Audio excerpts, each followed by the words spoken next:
What's going on, folks? Trying to keep you updated with what I'm doing here. So we have another camper design here. Let me go ahead and show you what's going on up on top. Custom built racking, TIG, of course. This is aluminum extrusion, aircraft aluminum. Same thing as made of the ladder here. It's been with me for over 25 years, if not more. We have a 100-watt solar panel, and then we have 3 monocrystalline 330. I think they're sun power, or I forgot the name. Anyways, it doesn't matter. We got 3 panels sitting up here. So that's bringing in roughly about 150 volts. Nothing changes. Of course, this is the AC output that would normally be plugged into like a grid system or whatever, generator. This one does come with a generator, so it has a AC bypass. It is a Cummins 3500 watt. I'm going to show you what's going on inside here. So what I have in this bank hidden here are 280 amp hour 12 volt batteries. So roughly 2,800 watts roughly in here. It's 12 volt, lithium, iron phosphate, whatever. It doesn't matter. It has a BMS situation.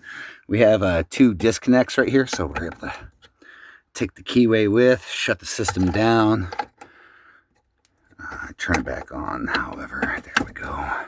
And that activates 2 banks making 24 volts. Ran the wiring coming from the DC array up top, coming down this wall. That comes into this MPPT 24 volt charge controller. That one is charging the 12 volt system going down, so that's a 100 watt panel sitting up on top.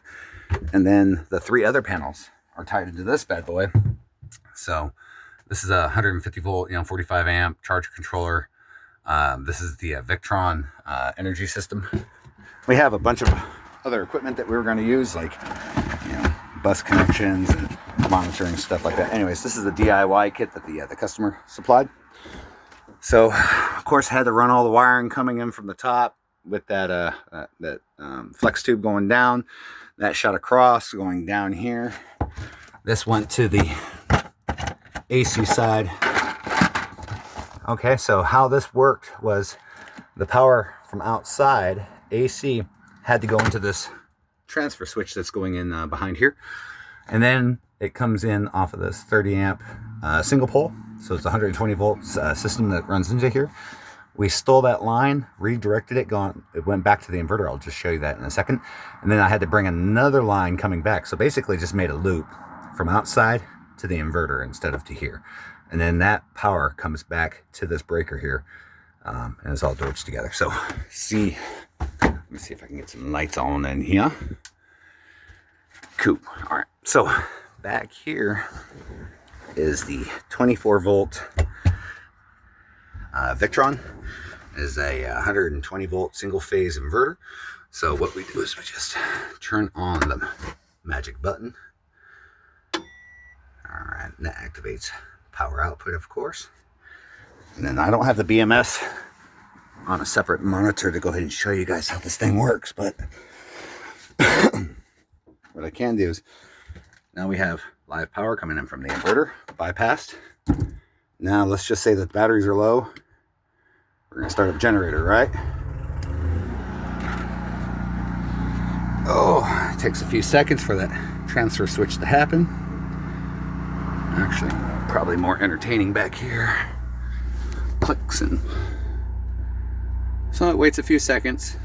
Generator needs to verify that the load is not on one leg and the other, and then it pulls it with a magnet.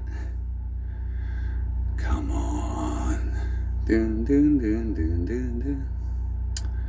Anyways, I don't like this particular charging capacity because I can't volt correct, if that makes sense. Okay, so there was the AC bypass.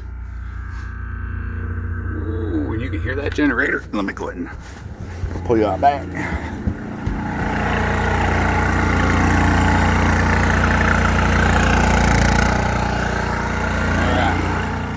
And so again, the batteries have their own monitoring system. So we're in AC bypass right now.